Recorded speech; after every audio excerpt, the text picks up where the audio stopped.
कुमार झा। शुक्रिया माननीय vice chairman साहब। सुकून भी है, अच्छे माहौल में बातचीत हो रही है और आप वहां हैं तो आपके पास अग्निशामक यंत्र भी रहता है आग बुझाने के लिए, ये मैंने महसूस किया है। माननीय उपसभापति महोदय, इस विधेयक पर अपनी आपत्तियां और अपनी आलोचना माननीय मंत्री जी के समक्ष रखूंगा। बिल के मसौदे पे बिंदुवार आऊंगा, लेकिन उससे पहले मैं चंद बातें रखना चाहता हूं।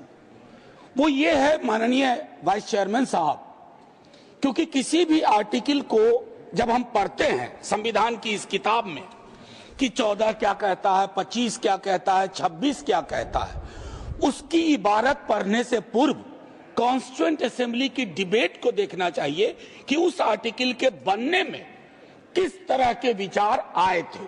संभवतः माननीय मंत्री जी अगर आर्टिकल 26 ए बी सी की पूरी प्रस्तावना को, उस डिबेट को पढ़ते तो शायद उनका काम एक नॉन स्टैट्यूटरी बॉडी से भी चल जाता, बशर्ते इसके कि इस तरह की चीजें लाएं। आज के आपके समक्ष जब बोल रहा हूं, मेरे पार्टी के राष्ट्रीय अध्यक्ष एम्स में इलाजरत हैं, लेकिन वो गौर से देख रहे होंगे। कल उनके एक वीडियो को कट करके खूब चलाया गया।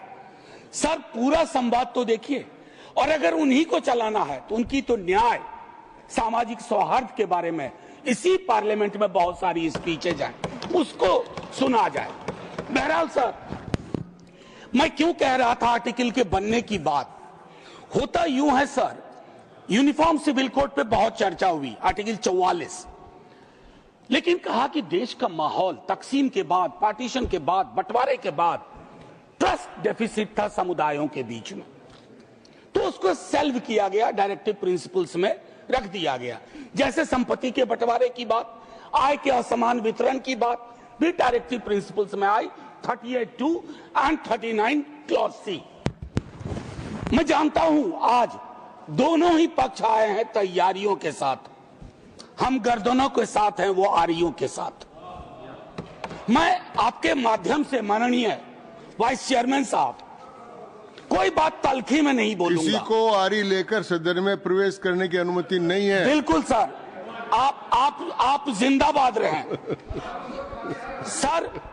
सर एक चीज, देश का माहौल, और ये मैं गर्दन लेकर आ सकते हैं, आरी लेकर नहीं आ सकते। सर, देश का माहौल कैसा है इस पे एक नजर डाला जाए। गाहे बगाहे इकोनॉमिक बाइकॉट की बात होती है, गाहे बगाहे किसी पुरानी मस्जिद के नीचे कुछ चीजें ढूंढी जाती हैं, गाहे बगाहे प्लेसेस ऑफ वर्शिप एक्ट पे सवाल उठता है। सर, इस तरह के माहौल में आपके बिल का कंटेंट और आपके बिल का इंटेंट दोनों सवालिया निशान खड़े करता है। ये महत्वपूर्ण है, चिंता इस बात की नहीं है। अभी चुन के आए हैं, हम भी चुन के आए हैं, लेकिन चुन के आने के बाद बहुमत विजडम की गारंटी नहीं होता है। आप लोग अक्सर ये सोचते हैं कि बहुत बड़ी बहुमत है तो सारा विजडम आप ही के पास है। सर, माननीय सभापति महोदय, खान पान, वस्त्र, आभूषण, भाषा, इबादत, इतनी तकरार, उसमें क्या होता है ना, एक समुदाय को लग रहा है। सर, मैं आपके माध्यम से एक चीज कहना चाहता था। मेरी भतीजी ने मुझसे, मुंबई अभी गया था, पूछा काका मार्जिन क्या होता है, तो मैंने उसको बताया कि बचपने से हम लोगों को कॉपी में मार्जिन छोड़ने के लिए बताया जाता है, हाशिया। सर, हमें आदत बन गई है हाशिए पे लोगों को छोड़ने की, हम लगातार समुदायों को हाशिए पे छोड़ रहे हैं। माननीय उपसभापति महोदय, मैं ये कहूंगा, प्रेमचंद ने एक कहानी लिखी थी, ईदगाह, हमारे सारे साथियों ने पढ़ी होगी। ईदगाह में हामिद ने अपनी दादी अमीना के लिए चिमटा खरीदा। क्या हम में से कोई बता सकता है कि दुकानदार हरेंदर था या सोहाबुद्दीन था? कोई नहीं बता सकता। लेकिन आज क्या चल रहा है, हामिद खरीदेगा तो वही खरीदेगा, हरेंदर खरीदेगा तो वो हरखू के पास जाएगा। सर, ये चीजें, मतलब मैं तो ये कहूंगा कि कुछ चीजें एक दूसरे से ऐसे वाबस्ता होती हैं कि उन्हें अलग अलग देखने को जी नहीं चाहता, उन्हें अलग अलग। Please request you don't disturb him.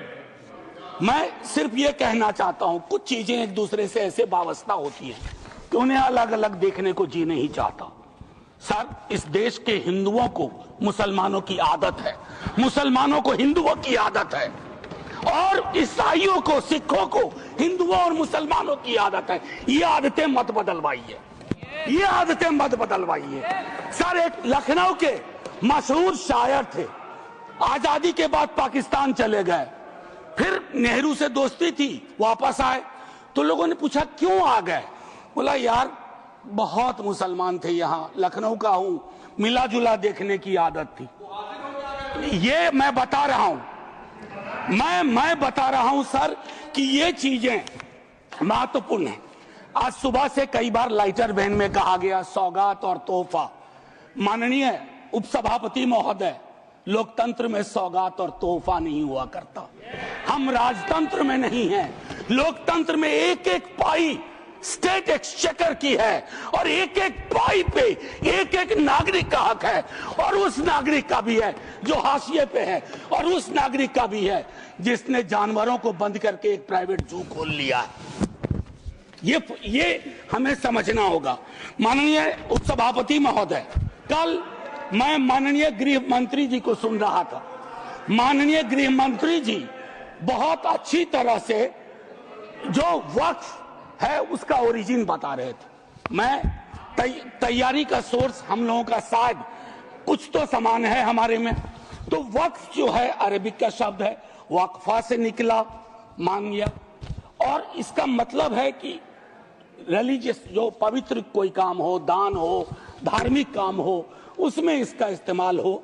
और अलग अलग लोग इसका प्रोनाउंसिएशन अलग करते हैं, कोई वक्फ बोलता है, कोई वकफ बोलता है। ये अलग अलग धाराएं हैं इस देश की। काबा की मस्जिद जो 622 में बनी प्रॉफिट मोहम्मद के time, peace be upon him, वो पहली इस्लामिक वक्फ थी। उसके बाद एक चीज हम सबको याद रखना चाहिए, हम किसी भी धर्म के मानने वाले हों, राष्ट्र की अवधारणा से पूर्व नदियां नहीं बटी थी, संस्थाएं ऐसे नहीं बटे थे, बनते गए, उसमें सुधार भी हुआ। आप पहली बार सुधार नहीं कर रहे हैं, इसमें सुधार आगे भी होगा।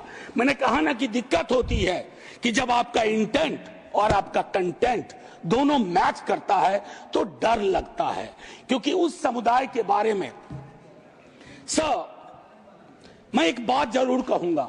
इस बिल को, चूंकि बिल के कुछ बिंदुओं पे आऊं उससे पहले बाबा साहब भीमराव अंबेडकर को इन्वोक किया गया, और मैं चाहूंगा बाबा साहब भीमराव अंबेडकर, उन्होंने एक लाइन कही थी, उसको बार बार पढ़िए, democracy is incompatible in inconsistent with isolation and excluding minority communities.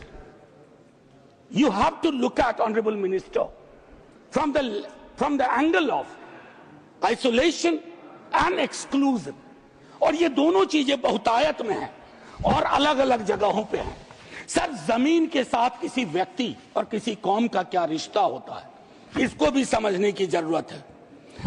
सच कहूं तो कई बार एहसास ये भी होता है कि with this bill is it a legal cover for bulldozer? That scares me as a citizen of this country. कमाल की बात है, मुसलमान शहरों में रहे, घेट्टो, गांव में गया घुसपैठिया, और उनकी संस्थाएं, उनके बारे में जिक्र हो, कहा कि उसमें तो ओपेक नहीं है, सस्पेक्ट है। कॉन्स्पिरेसी के टोन में बात होती है, कॉन्स्पिरेसी के टोन में। सर, ये उचित नहीं है। आज ही आप ही के सदस्य कहते हैं, राधा मोहन जी, कि 20 करोड़ मुसलमान। सर, अगर एक घर में एक सदस्य मुसलमान है, क्या आप उसको एलिनेट होने दीजिएगा या उसको जोड़ के रखिएगा? उसकी शिकायतों को और उनसे जो शिकायतें हैं वो कैसे दूर होंगी? बैठ करके दूर होंगी। किसी को डॉग विसिल पॉलिटिक्स का उपकरण बना करके अगर आप अलग करना चाहोगे तो वो उचित नहीं है। माननीय उपसभापति महोदय, आपने कहा, मेरे कई सदस्यों ने कहा, नॉन मुस्लिम्स को, मैं तो बड़ा तारीफ करूंगा, खड़ा हो जाऊंगा पक्ष में, अगर इतना सेक्युलर मिजाज इस देश का कर दीजिए कि हर धर्म के संस्थाओं में दूसरे धर्म के लोग हों, इस्लामिक कम्युनिटी में डालिए तो हिंदू में डालिए, सिखों में डालिए, क्रिश्चियंस में डालिए, तब न बात होगी।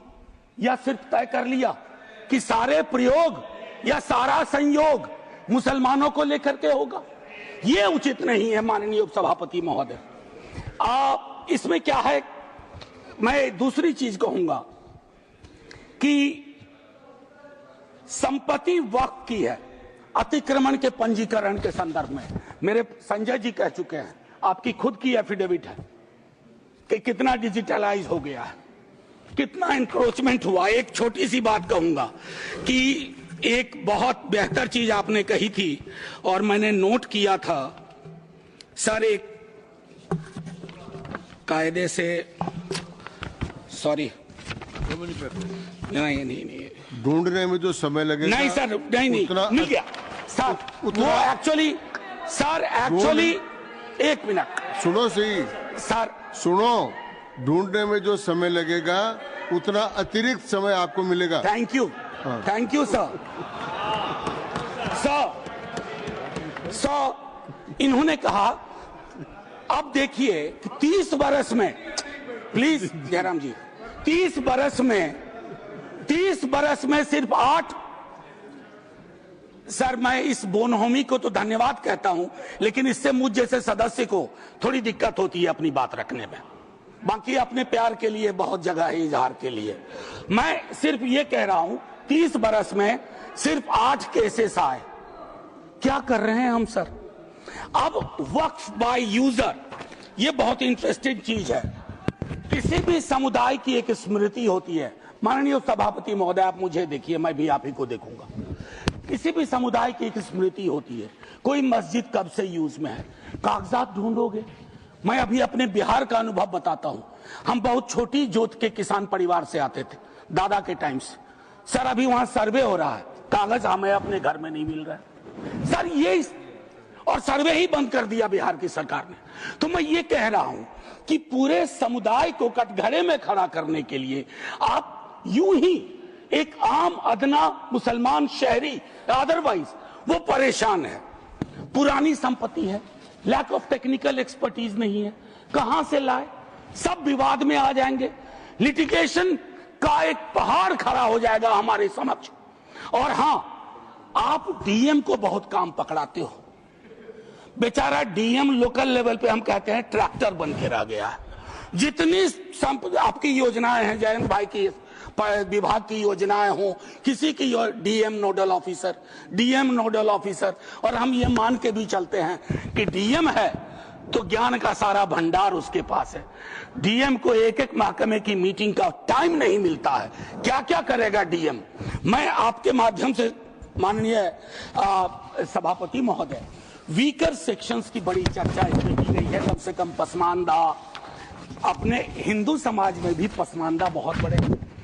जब जब आप लोगों के पास आग्रह करता हूं 0 आवर के माध्यम से या किसी उपकरण से कि साहब कास्ट सेंसस करवा दो, तो आप चुप हो जाते हैं। अभी संजय जी ने कहा कि भगवान ने अगर ये व्यवस्था नहीं बनाई ऊंच नीच की, जाति व्यवस्था की, तो भगवान के समक्ष जो इबादत का है, जो मंदिर है, वहां क्यों ये व्यवस्था बनी रहे? क्यों नहीं आरक्षण हो?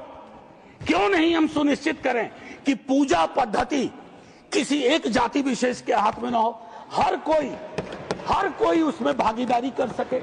सर तब तो जो राष्ट्र की संकल्पना थी हमारी, हम उसको साकार कर पाएंगे। अब देखिए कंसल्टेशन, रिजिजू जी बहुत इनोसेंट चरित्र के हैं, बहुत इनोसेंट चेहरा भी है। कंसल्टेशन के इतने आंकड़े बता दिए। अब भूपेंद्र जी आप उठते हैं, लगता है पॉइंट ऑफ ऑर्डर ले लीजिएगा। हाँ sir, consultation, there is absolute lack of consultation. Consultation is not about we called so many meetings. Consultation is about did you listen to them? सुना या सुना दिया? आप सुनते नहीं हो, सुनाते हो। इसको संवाद नहीं कहते हैं। संवाद का मतलब होता है दोनों चीजें। और एक चीज मैं कहूंगा और वहीं खत्म करूंगा, संस्थागत गैर मौजूदगी। मुस्लिम्स की आप इंश्योर कर रहे हैं। मैं आज इतिहास के इस कालखंड में हूं। माननीय लीडर ऑफ द हाउस है, हमारे साथी है यहाँ। 2 मिनट के बाद मेरी कही गई बात भी हिस्ट्री हो जाएगी, इतिहास बन जाएगा। लेकिन मैं आपसे आग्रह करता हूं मंत्री जी, don't hurry up, don't hurry up. इस देश के मुसलमान का इस मिट्टी पे कर्ज है और इस मिट्टी का मुसलमान पे कर्ज है। इस कर्ज के रिश्ते को व्यापारी की नजर से मत देखिए, तिजारत की नजर से मत देखिए, क्योंकि अगर वो नजर आपकी नजर में बदलाव नहीं आएगा तो माननीय उपसभापति महोदय, सब कुछ हमारा बिखर के रह जाएगा। आखिरी 1 मिनट लूंगा। मैं सोच के आया था कि क्या कहूं, और मैंने ईदगाह का जिक्र इसलिए किया। एक नूर मियां की सुरमा का भी कर सकता था, विद्रोही जी ने लिखा, उससे पहले केदारनाथ सिंह ने लिखा। लेकिन मैं अदम कोंडवी, गोंडा जिला उत्तर प्रदेश का आभार करते हुए मैं 2 लाइन पढ़ करके अपनी बात खत्म करूंगा। हिंदू या मुसलमान के लिए के एहसासात को मत छेड़िए, अपनी कुर्सी के लिए इस जज्बात को मत छेड़िए। हम में कोई हुण, कोई शक, कोई मंगोल, पता करना बड़ा मुश्किल है कौन कहां से। हम में से कोई हुण, कोई शक, कोई मंगोल दफन है जो बात, अब उस बात को मत छेड़िए। गलतियां बाबर की थी, जुम्मन का घर फिर क्यों जले। ऐसे नाजुक वक्त में हालात को मत छेड़िए। है कहां हिटलर, हलाकू जार या चंगेज खां, मिट गए सब, कौम की औकात को मत छेड़िए। छेड़िए एक जंग, छेड़िए एक जंग मिलजुल कर गरीबी के खिलाफ। दोस्त मेरे मजहबी नगमात को मत छेड़िए। हाथ जोड़ करके, तो हाथ जोड़ के कहता हूं सर, इसको फिर से कंसल्टेशन के लिए भेजिए और एग्जीक्यूटिव के डिसीजन को कमतर करिए, एग्जीक्यूटिव के डिसीजन को, इन्फ्लुएंस को कमतर करिए। और पूरी दुनिया नॉमिनेटेड से इलेक्टेड पे जा रही है, आप इलेक्टेड से नॉमिनेटेड पे जा रहे हो। नॉमिनेटेड लोग बड़े खतरनाक होते हैं, ध्यान रखना सर। जय हिंद सर। धन्यवाद मनोज जी।